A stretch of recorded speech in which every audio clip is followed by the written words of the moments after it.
In everyone's life, events occur that seem random, but are actually reflections of deep internal processes.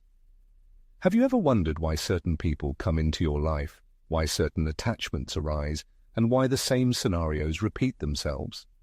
Perhaps the key to understanding these phenomena lies in the law of resonance, which states that we attract into our lives what is in harmony with our internal state, whether we realize it or not.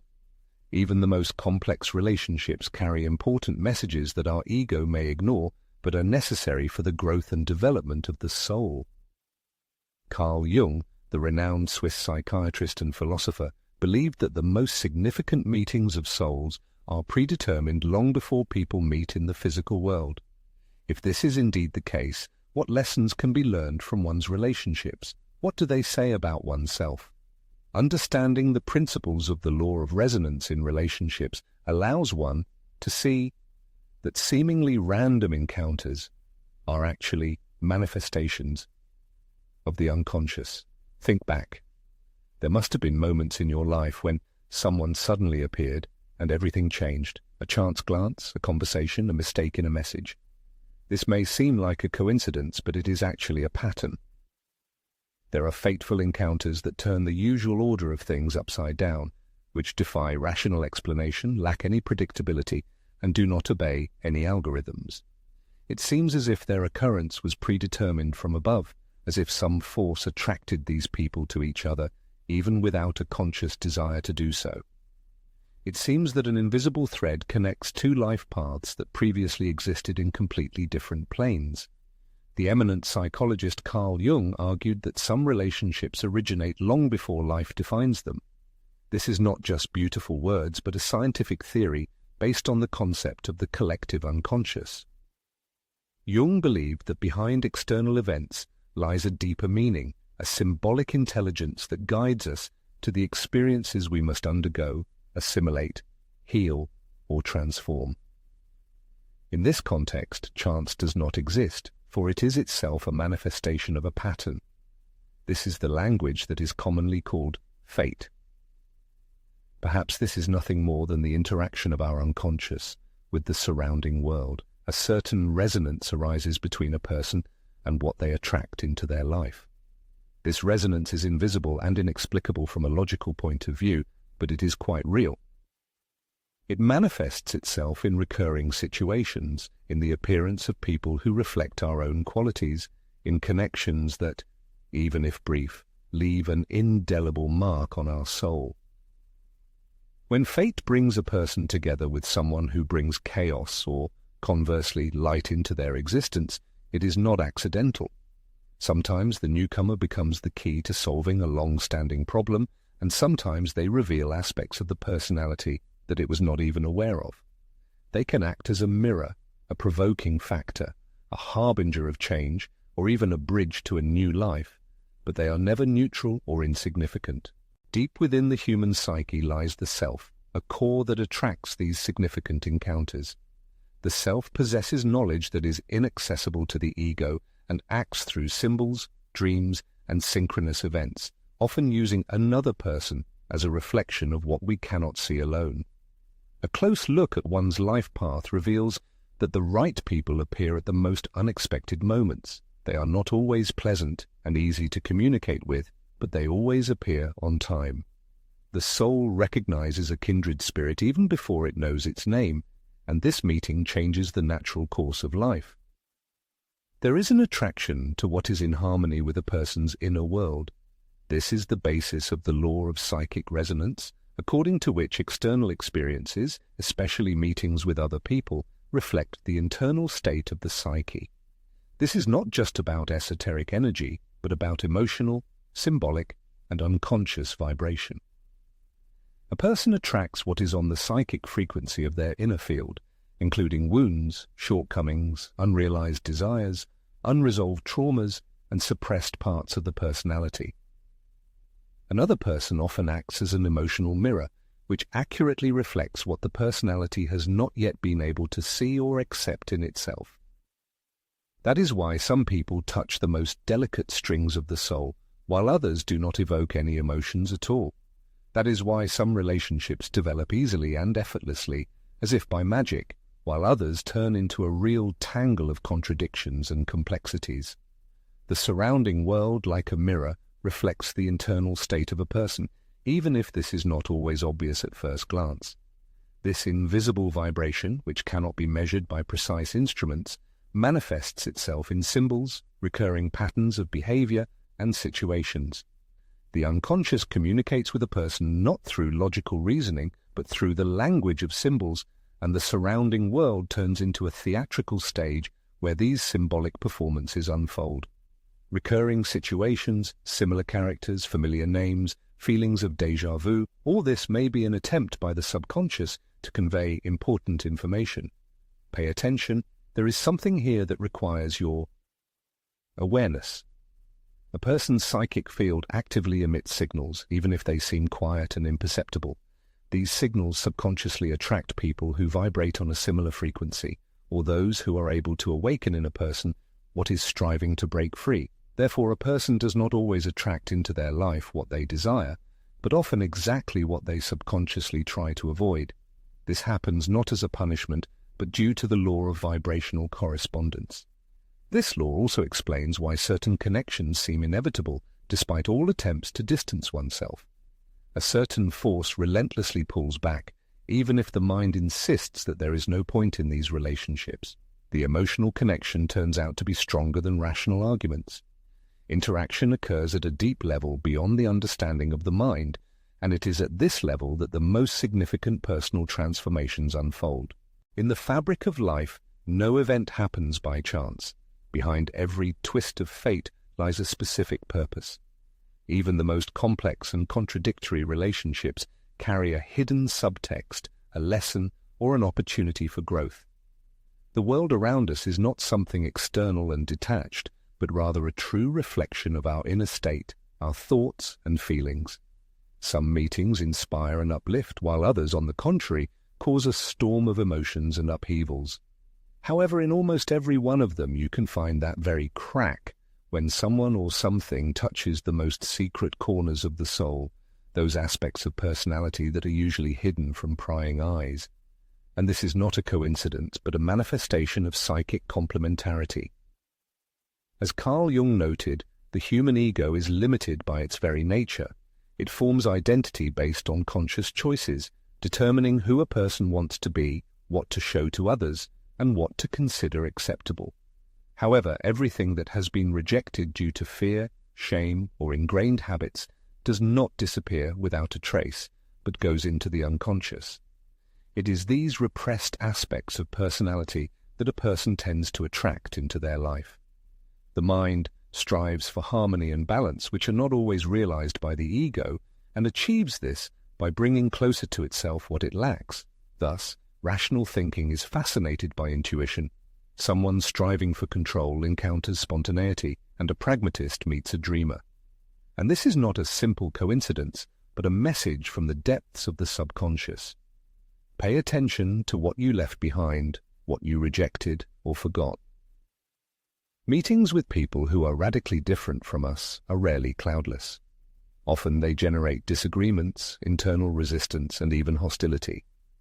The reason lies in the fact that the other embodies those qualities and aspects that the individual does not accept in themselves, but which nevertheless need to be integrated into their personality. Paradoxically, it is the contrast that is the source of attraction, and this contrast holds the potential for personal growth. Interaction with the opposite is a kind of invitation to expand the boundaries of one's own self. A person is confronted with someone who destroys habitual patterns of behavior, questions established beliefs, and introduces chaos into the emotional sphere. At first glance, it may seem that these people belong to different universes, but over time comes the realization that it is these differences that open up new horizons and push out of the comfort zone, creating space for self-improvement. Such meetings are not random mistakes on the path of life, but fateful collisions of souls striving not for comfort, but for wholeness. According to Jung's teachings, the process of individuation requires constant movement, integrating missing elements, accepting rejected aspects, and expanding consciousness to recognize the other as part of one's own development. When there is an inexplicable attraction to a person who is very different from us, it is worth considering, what does this person reflect in me? What hidden sides of me does he or she reveal? What do I lack? What am I not aware of? What qualities that I admire in others have I always wanted to possess, but have not dared to develop in myself? Encountering the opposite in a person's life is not just a challenge or contradiction. It is rather a call to unlock potential, a reminder of opportunities yet to be realized. Often, deep attachment and love are born the moment the soul intuitively feels a kinship that the mind is not yet able to comprehend and explain. However, not all turbulent and passionate relationships are genuine. Frequently, what is perceived as a meeting of kindred spirits turns out to be merely a reflection of inner conflicts and unresolved issues. Recognizing the true nature of such connections is a complex task that requires deep self-analysis. When a person enters your life to whom you feel a strong, almost inexplicable attraction, there is a temptation to see this as a sign of fate, but often this is a manifestation of psychological projection. In such cases, a person sees in another not their true essence, but only a reflection of their own subconscious desires, emotional needs, or idealized notions. Projection has a powerful, impulsive, and intoxicating energy. It seizes a person suddenly and rapidly. There is a feeling that someone sees right through you, understands you without words, but in reality, communication only occurs with the projection of one's own awakened parts, and not with the true self of the other person. Intuition, on the other hand, manifests differently. It is quiet, subtle, and delicate. There is no rush or anxiety in it, but a calm awareness. There is no need to prove anything or possess the other person. Meeting a kindred spirit happens easily and naturally, without effort or idealization. To distinguish projection from intuition, it is necessary to ask yourself, what exactly do I see in this person? If the answer is filled with fantasies, hopes for salvation or completion, then it is most likely a projection. If the answer is related to real presence and openness, then perhaps it is a manifestation of intuition. Consciousness is the only filter capable of separating one from the other, but it is activated only when a person dares to look into their inner voids. The person who evokes a strong attraction actually points to one's own part of the personality. The question is whether the person will be able to recognize this part of themselves or use the other only as a tool to fill an inner void. Often, the beginning of romantic stories starts with the idealization of a partner, with erecting a fabricated image on a pedestal that is far from reality. Only time, like a ruthless sculptor, cuts away all that is superfluous, exposing the true essence of the person.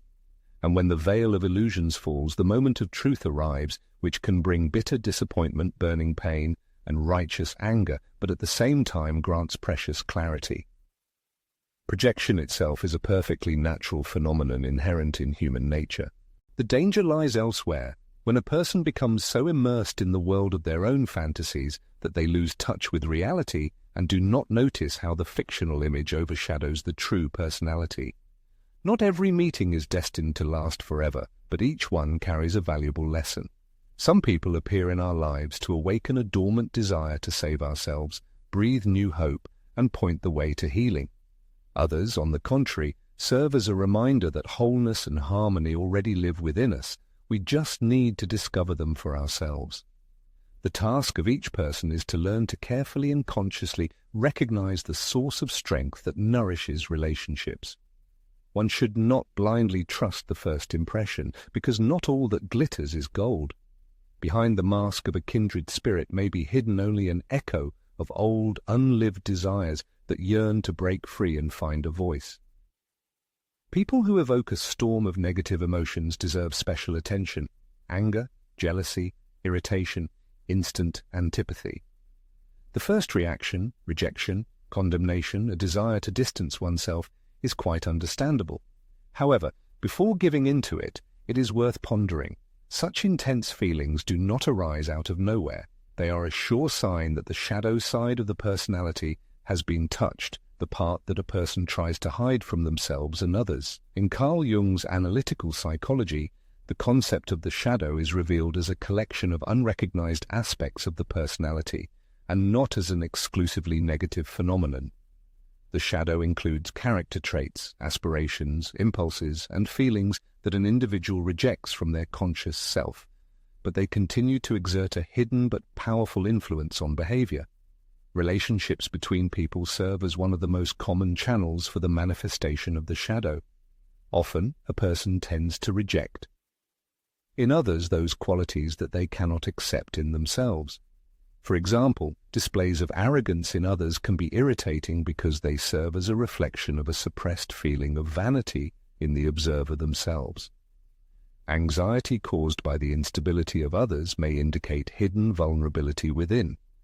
Resentment towards selfish behavior may be related to an unrealized desire to set personal boundaries. Ultimately, what bothers you in others often speaks more to your own internal reality than to the actions of those around you. This doesn't excuse any behavior or necessitate tolerating unacceptable actions, but it highlights the importance of self-reflection before reacting automatically. You need to ask yourself, what am I really feeling? The true answer rarely lies on the surface. The shadow can manifest as criticism, rivalry, or envy, and the desire to distance yourself from others is often an attempt to avoid confronting an unpleasant reflection. It's much easier to point out the flaws of others than to engage in the complex task of integrating your own shadow aspects. Carl Jung once observed that the aspects of personality that one stubbornly denies in oneself inevitably manifest in one's life through others, as if predetermined by fate. This thought, which at first seems harsh, actually opens the way to liberation and self-knowledge. It implies that an individual is not doomed to constantly encounter the same negative judgments, internal tensions, and interpersonal conflicts. But how can one consciously face those qualities or traits that are so irritating in others and direct the resulting tension toward a deeper understanding of oneself? Paradoxically, the most difficult and uncomfortable relationships can become the most valuable source of self-knowledge. Their value lies not in their pleasantness or harmony, but in their ability to reveal those parts of the personality that have remained hidden in the depths of the subconscious. And only what comes to the surface of consciousness can be rethought, healed, and integrated into a holistic personality structure. This doesn't mean you have to sympathize with everyone without exception, but it's crucial to understand why certain people and their behavior evoke such a strong emotional reaction. Often, the conflict isn't directed at another person, but at that part of yourself that desperately needs recognition and acceptance, even if that need is masked by criticism or hasty judgments.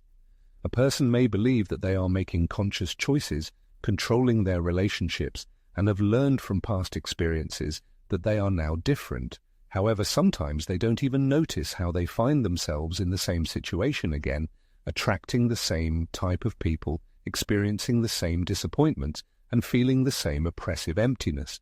This isn't just a coincidence or bad luck, but a stable behavioral pattern, the roots of which almost always go back to the unconscious.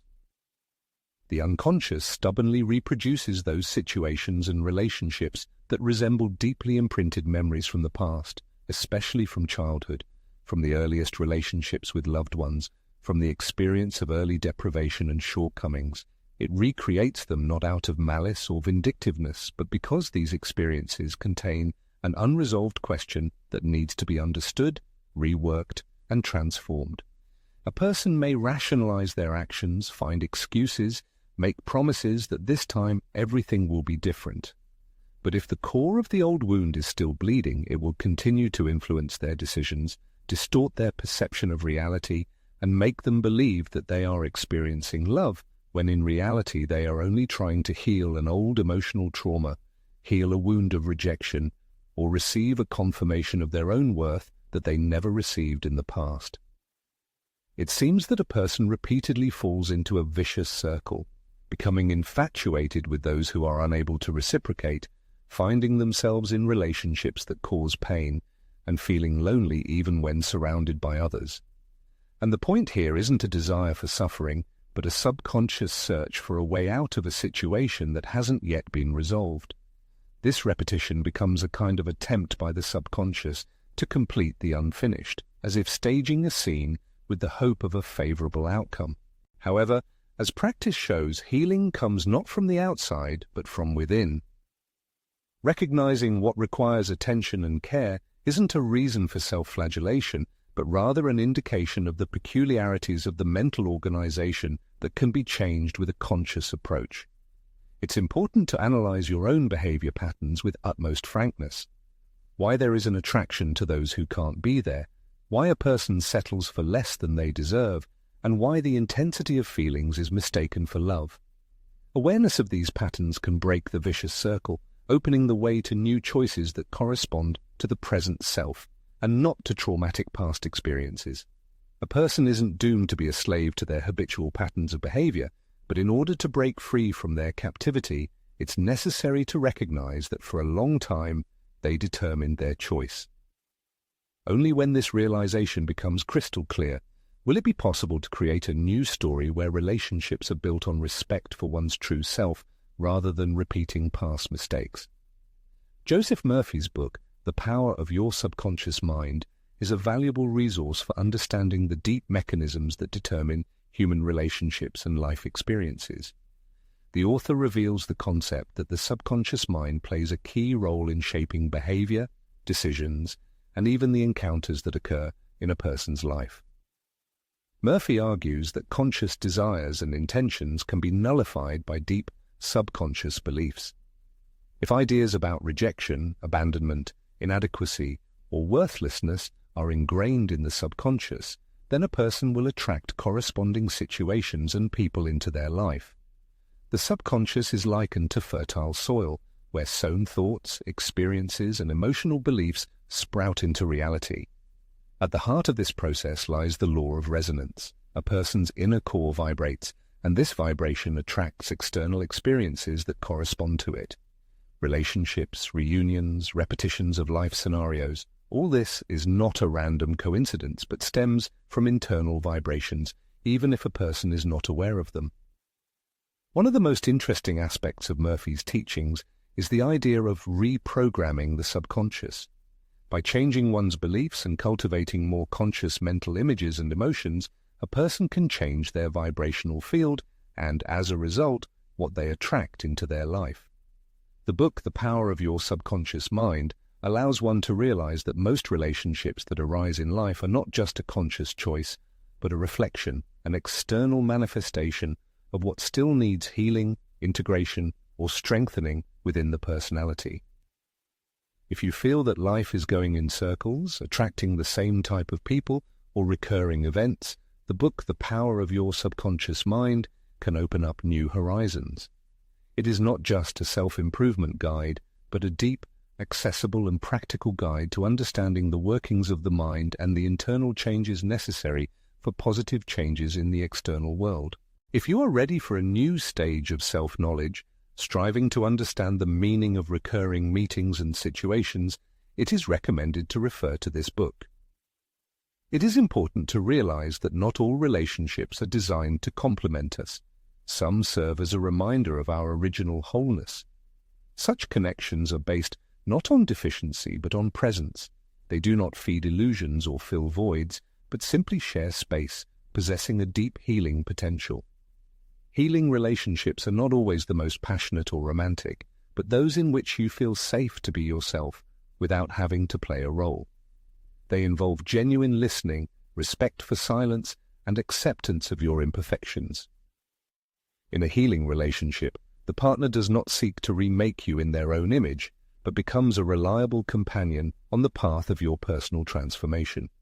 Such relationships awaken the deep healing archetype described by Jung, an internal model that is activated in the presence of a person who is able to listen without judgment, accept without conditions, and stay close when you are in pain. Being around such a person is like finding a long-awaited haven where you can catch your breath and gain strength. However, even in these relationships, difficulties cannot be avoided because true healing does not occur in the comfort zone, but in moments of genuine presence.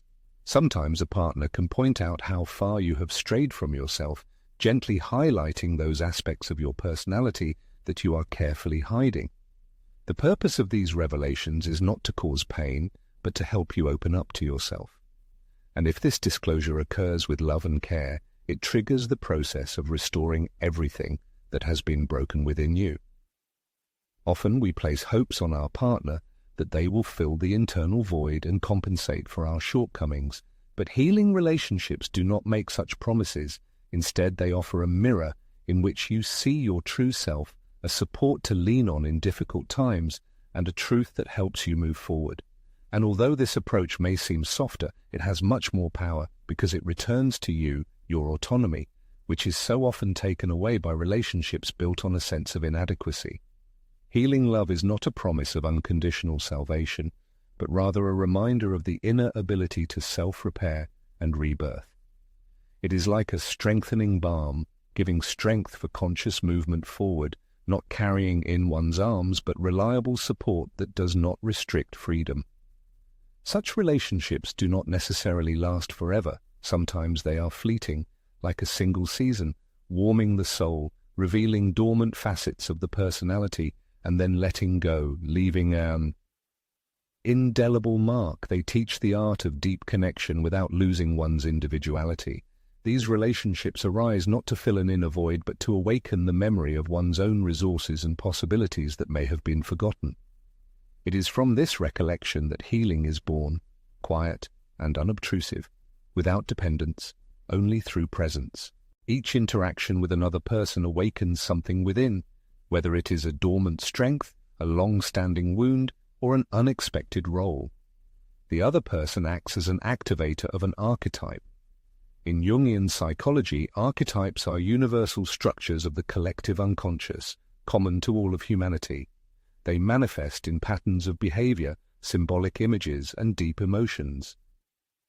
The appearance of a new person in life can awaken a dormant hero, a caring guardian, a rebel, a victim, a sage, or a wounded child hidden in the depths of the subconscious. Initially, this awakening almost always occurs on a subconscious level. A person suddenly feels the need to protect someone or sees salvation for themselves in another. A leader awakens within, ready to lead, or, conversely, there is an opportunity to feel defenseless and weak for the first time. Sometimes, a person is more attracted to the role that another awakens in them than to the person themselves. This explains the incredible intensity of some relationships, because they allow one to come into contact with those aspects of personality that until that moment remained hidden in the shadows. It is important to understand that these archetypes are not static. They are like signposts determining the direction of relationship development. The same person can, at one moment, awaken a feeling of strength and greatness, and in a few weeks make one feel vulnerable and broken. This does not mean that the relationship lacked sincerity. It simply means that this person was able to touch various, deeply hidden layers of personality. The spark is certainly present, but the fire it ignites belongs to the person themselves. Often this state is mistaken for love, however. In most cases it is a meeting of internal images. There is a connection not only with another person, but also with what they awaken inside, with what they symbolize and what emotions they evoke. This is why some fleeting encounters leave an indelible mark on our soul, not because of the prospect of a long story, but because of the awakening of aspects of our own self that were previously unknown to us. Once awakened, these dormant parts of the personality no longer fall asleep, forever transforming our perception of the world, style of communication, and the very essence of existence. Such activations are an integral part of the individuation process, allowing us to gradually realize the diversity of internal voices. A person is not only the result of a conscious choice, but also a collection of potential selves that the presence of another person helps to bring to light. Meetings with people, these living mirrors reflecting our own facets, are not accidental. Each such meeting provides a unique opportunity to become more whole, conscious, and honest with oneself. Love does not always come to stay forever. Sometimes its purpose is to break old chains and illusions, and in this is its sacred mission. There are meetings intended not for eternity, but for deep transformation. They burst into our lives like an all-consuming flame, incinerating everything obsolete and unnecessary, leaving behind silence, emptiness, and a sense of loss, but at the same time, space for the new. These intense connections, as if knocking the ground out from under one's feet, are often an impulse of the self, causing a necessary turning point. The ego strives for constancy and security, while the soul craves truth and forward movement. In moments when the life path seems blocked, love is capable of bursting in like a sudden earthquake, triggering a process of emotional alchemy that transforms the inner world of a person. Often there is a feeling of loss, but in reality there is a farewell to the outdated self, to that part of the personality that no longer corresponds to the present, but which it was not possible to let go of on one's own. This is the purpose of certain meetings, to bring one out of a state of equilibrium in order to facilitate liberation. The initiator of this process is not so much the person themselves, but the powerful energy that arises in the relationship, carrying this mission within itself. The pain that accompanies parting is not evidence of the meaninglessness of love. On the contrary, it may indicate that love has fulfilled its task, awakening hidden aspects of personality, revealing fragile, dependent, and idealized sides, destroying illusions in order to give an opportunity for a new beginning. Recognizing that some stories do not have a traditional happy ending can be difficult. However, perhaps true happiness lies in the newfound clarity of vision, in the increased strength of spirit, and in the blossoming awareness. Not every loss marks an end. Some are beginnings in disguise. Carl Jung viewed such turning points as integral to the individuation process. An emotional breakdown can be the starting point for internal restructuring.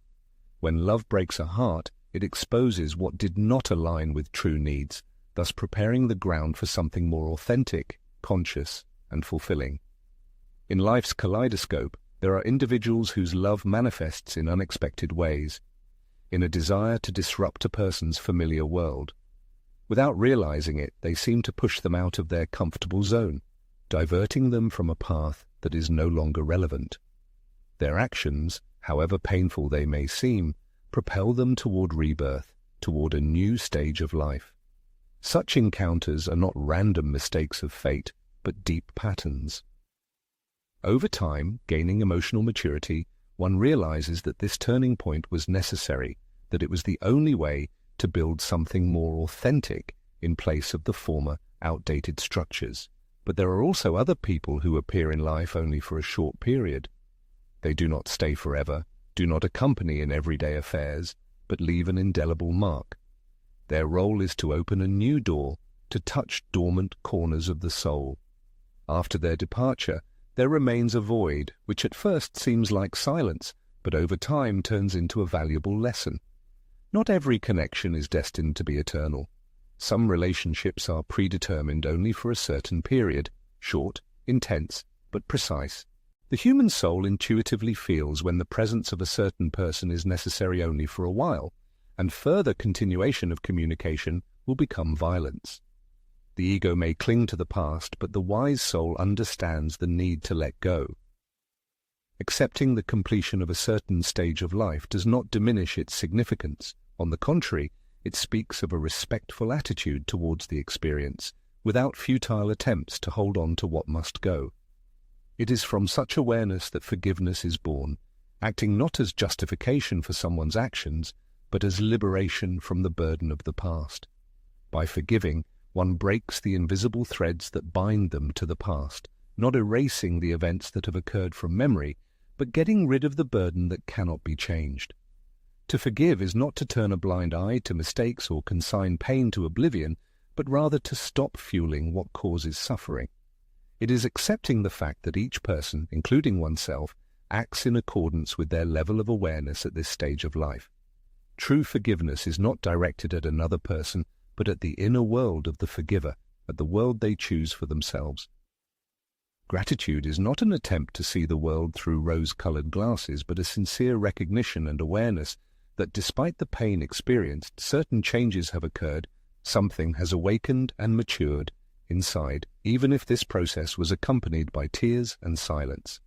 Someone taught lessons with their love, and someone with their absence, but all of them contributed to the life path.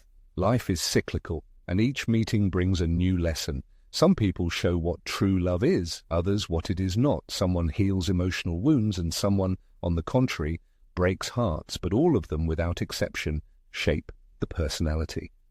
And when a person learns to be grateful even for those meetings that caused pain, a transformation will occur. Anger will subside, attachment will weaken, and the heart will open to new opportunities. Not everything in life has to last forever to have value. Sometimes it is enough to simply acknowledge, "Thank you for being in my life," even if you didn't stay. And moving on becomes easier, cleaner, and fuller. The soul knows that everything comes in its time and leaves when the lesson is learned. Ultimately, coincidences in life are practically excluded. People who appear on the life path, linger on it, or disappear from view seem to respond to the inner vibrations of the soul. Some enter gently and delicately, others like a destructive storm. Someone elevates and someone breaks into fragments, but each of them leaves an indelible mark, causing internal changes. A person attracts exactly what they need to experience, even if it is associated with pain, and seems unfair, even if what is happening lacks logical sense. Consciousness has paths inaccessible to logical understanding, and therefore understanding often comes only when the storm has subsided. Pain transforms into a healing balm, chaos turns into a story, and another person becomes a mirror reflecting the inner world. Each meeting performs a specific function, awakens, unlocks potential, teaches, challenges, heals or destroys, and sometimes combines all these aspects simultaneously. Awareness of this movement is a sign of maturity of the personality. When a person stops perceiving others as random occurrences or punishments, and instead begins to see them as reflections of their own internal processes, a paradigm shift occurs. Awareness replaces drama. The essence of this path lies not in controlling who comes and goes, but in recognizing what each presence brings. It is important to be able to accept the activation of internal processes, to release what no longer serves development, and to nurture what is still forming. The goal is not to avoid pain, but to give meaning to suffering. Wandering along the path of life, one often notices reflections of one's own essence in the people around them, catching echoes of their self in the enthusiastic sparks of nascent relationships, in the agonizing convulsions of their endings, in the fervent manifestations of mutual expectations, and in the serene feeling of genuine intimacy. Experience shows that not every union is destined to last forever, but each one is capable of teaching a valuable lesson, and even those connections that seem lost are actually stages on the path to a more holistic perception of oneself. The subconscious mind picks up vibrations even before physical contact. The soul recognizes a kindred spirit long before names are spoken. What at first seems like a random coincidence is in its depths a reunion with those parts of the personality that have been patiently waiting for recognition and acceptance. No meeting happens by chance. Each person becomes a kind of bridge between the current state and potential possibilities. Each experience story leaves an indelible mark, not like a scar, but like a carefully drawn map. Looking back at the journey, one may be able to say with quiet confidence, it was worth it. And it's not about the results achieved, but about the truths that have been revealed, because ultimately every meeting turns out to be exactly what it should be, an open door leading deep within one.